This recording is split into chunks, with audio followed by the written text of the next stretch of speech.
बिस्मिल्लाहिर्रहमानिर्रहीम। अस्सलाम वालेकुम नाज़रीन, आप यूट्यूब चैनल देख रहे हैं, मैं इमरान खान हूँ। और आज का ये सारा माहौल देखते हुए ठीक 6 दिन के बाद इमरान खान साहब ने एतवार वाले दिन मीनार पाकिस्तान में बड़े जलसे का ऐलान भी कर दिया है।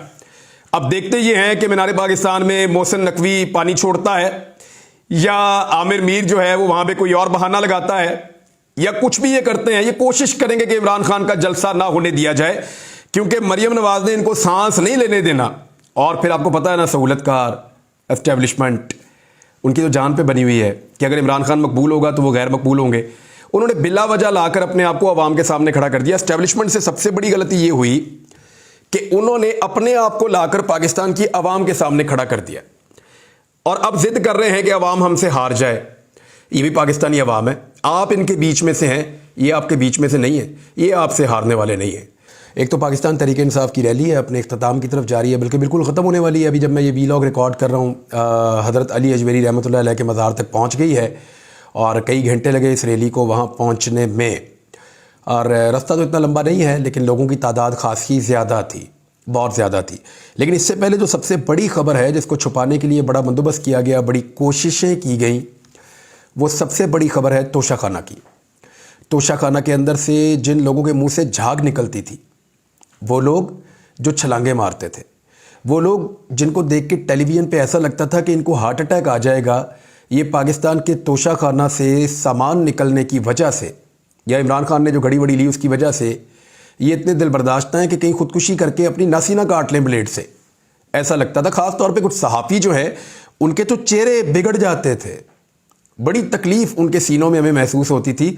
अब उनके अपने नाम आ गए हैं, किसी ने 2 घड़ियाँ ली हैं, किसी ने 3 घड़ियाँ ली हैं, कोई चीज़ ले गया, कोई डेकोरेशन पीस ले गया, कोई कीमती सामान ले गया, कोई कालीन ले गया, कोई कुछ ले गया, कोई कुछ ले गया। ख्वाजा आसिफ साहब, जिन्होंने सबसे ज़्यादा रोला डाला हुआ था इमरान खान के ख़िलाफ़, घड़ी चोर, ख्वाजा आसिफ साहब की रिकॉर्ड घड़ियाँ हैं। ख्वाजा साहब 7 से 8 घड़ियाँ लेकर निकल लिए, हीरों वाली अंगूठी भी लेकर निकल लिए। साथ ही साथ ख्वाजा साहब जो हैं वो टेबल लैम्प, टेबल का सामान, डेकोरेशन पीसेस, और वो क्या होता है उसका, वो शतरंज, और साथ में कुछ शहद, जैतून, और उसके साथ कॉफ़ी के बीज, और पता नहीं क्या कुछ है। धड़ाधड़ सामान लेकर ख्वाजा साहब निकल लिए। कालीन शालीन भी ले गए, और कीमती कालीन ये ओने पोने लेकर चले गए।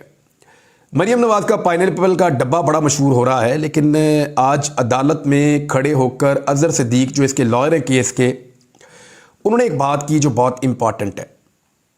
अब अगला मरहला शुरू होगा। ये जो रिकॉर्ड जारी किया गया है, इसको बड़ी स्मार्टली मैनेज किया गया है।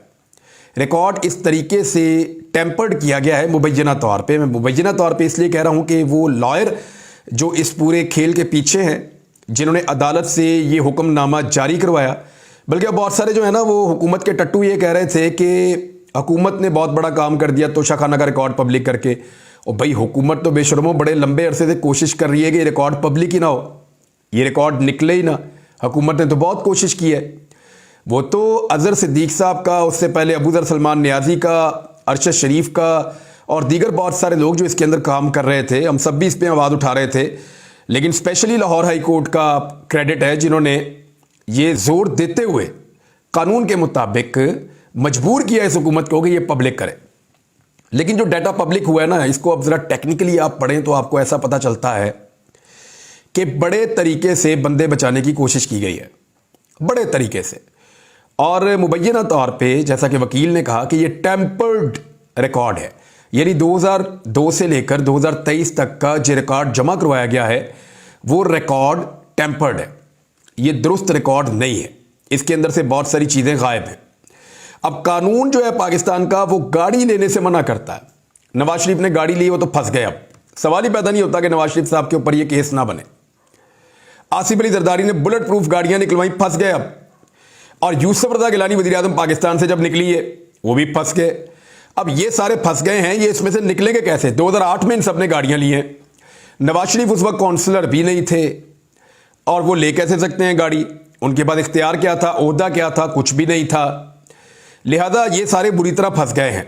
लेकिन कुछ लोगों को बचाने की बड़ी स्मार्टली कोशिश की गई है। अब 2 मरहले हैं जिसके ऊपर ये वकला की टीम जाएगी।